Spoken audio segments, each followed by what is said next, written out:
Lakas po ng ulan kanina. Ngayon humina na po. Kaso lang, bumaha na naman po eh. Ano? Malakas po yung agos ng tubig galing doon sa bundok. Baha yung ating taniman.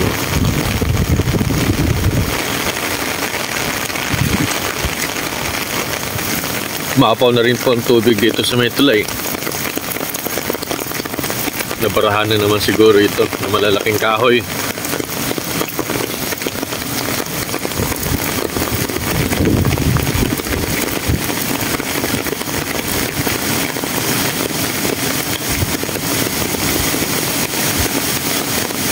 Yan.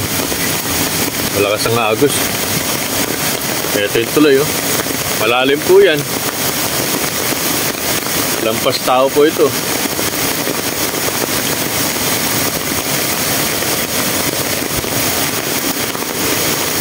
Grabe baha oh. Hanggang doon sa bahay.